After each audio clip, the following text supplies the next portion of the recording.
Dunia pernah dikuasai dua kekuatan, Amerika Serikat dan Uni Soviet. Ini adalah pertarungan ideologi, kapitalisme versus komunisme. Uni Soviet, imperium raksasa yang tampak tak terkalahkan. Mereka memamerkan kekuatan nuklir dan propaganda negara, meyakinkan dunia bahwa komunisme adalah masa depan. Pengaruh Soviet meluas hingga Eropa Timur. Berlin terbelah, menjadi simbol nyata perpecahan dunia. Namun, di balik citra mega itu, fondasi Soviet mulai rapuh. Kekuatan yang tampak abadi ini ternyata menyimpan bom waktu. Uni Soviet, raksasa yang tampak abadi, ternyata hanya menunggu waktu untuk tumbang. Dunia tak pernah membayangkan kekuatan sebesar ini bisa runtuh begitu cepat. Tapi, sejarah membuktikan, bahkan raksasa pun bisa jatuh. Inilah awal dari akhir Uni Soviet. Akhir 1980-an, Uni Soviet adalah raksasa yang sakit. Ekonominya terpuruk, perlombaan senjata menguras kas negara. Pabrik usang, barang langka antrean panjang, jadi pemandangan sehari-hari.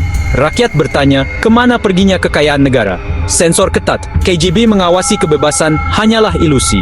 Ketidakpuasan membara di bawah permukaan generasi muda, kehilangan kepercayaan.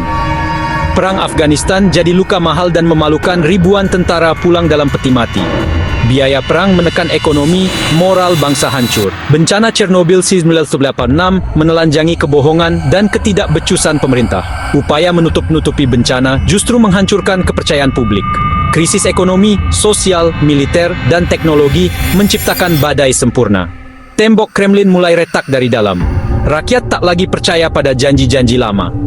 Uni Soviet kehilangan pijakan, dan waktu mereka hampir habis. Semua tanda-tanda kehancuran sudah di depan mata. Raksasa itu benar-benar mulai roboh dari dalam.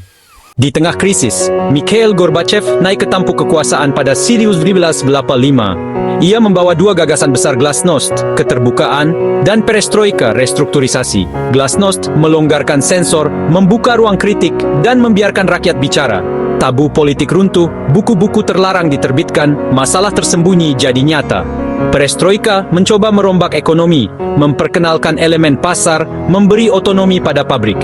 Namun, reformasi setengah hati justru memperburuk keadaan. Ekonomi makin kacau, harga naik, produksi tetap rendah. Rakyat makin frustrasi, masalah lama makin jelas. Gorbachev ingin menyelamatkan sistem, tapi reformasinya jadi bumerang. Glasnost memberi rakyat suara, perestroika memberi mereka alasan untuk mengeluh. Keterbukaan mengungkap betapa parahnya krisis. Kombinasi ini mempercepat keruntuhan, bukan menyelamatkan. Gorbachev kehilangan kendali atas kekuatan yang ia lepaskan. Uni Soviet makin goyah, dan perubahan tak bisa dihentikan. Reformasi yang dimaksudkan untuk menyelamatkan justru mempercepat kehancuran. Rakyat menuntut lebih, dan sistem lama tak mampu bertahan. Inilah babak baru menuju runtuhnya Uni Soviet. Glasnost membuka kotak Pandora, bukan hanya di Rusia, tapi di seluruh Uni Soviet dan Eropa Timur. Nasionalisme di republik-republik non-Rusia bangkit. Rakyat menuntut otonomi.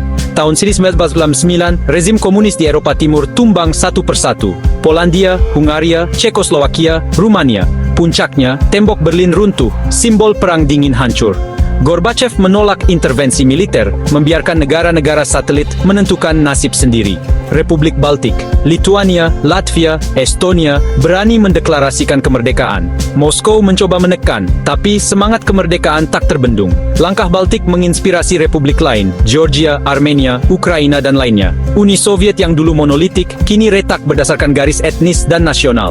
Gorbachev terjepit antara reformis radikal dan garis keras Partai Komunis. Kekuasaan pusat di Moskow melemah, negara-negara bagian bergerak menjauh. Imperium Soviet hancur di depan mata. Gema kemerdekaan berubah jadi badai yang merobohkan Uni Soviet. Tidak ada jalan kembali. Proses disintegrasi tak bisa dihentikan. Uni Soviet tinggal menunggu waktu untuk benar-benar runtuh. Agustus 1991, kudeta gagal oleh kelompok garis keras mempercepat kehancuran Uni Soviet. Boris Yeltsin muncul sebagai pahlawan, menyerukan perlawanan dari atas tank di Moskow. Rakyat menolak kembali ke masa lalu, kudeta runtuh dalam 3 hari. Otoritas Partai Komunis dan Gorbachev hancur. Yeltsin dan kekuatan pro-kemerdekaan menang. Republik-republik segera mendeklarasikan kemerdekaan penuh. Ukraina, negara terbesar kedua, memilih merdeka. pukulan final bagi Uni Soviet. Desember 1991, Rusia, Ukraina, dan Belarusia resmi membubarkan Uni Soviet. Persemakmuran negara-negara merdeka dibentuk. Gorbachev mundur. Bendera merah palu arit diturunkan dari Kremlin untuk terakhir kalinya. Runtuhnya Uni Soviet menandai akhir Perang Dingin. Amerika Serikat jadi satu-satunya adidaya, peta dunia berubah. 15 negara baru lahir dari reruntuhan Soviet. Akhir sebuah era, akhir eksperimen ideologis yang membentuk abad ke-20. Warisannya rumit, transisi sulit, tapi juga kebebasan baru bagi jutaan orang. Palu arit tumbang, dunia tak pernah sama lagi. Inilah kisah kejatuhan raksasa yang pernah tampak abadi.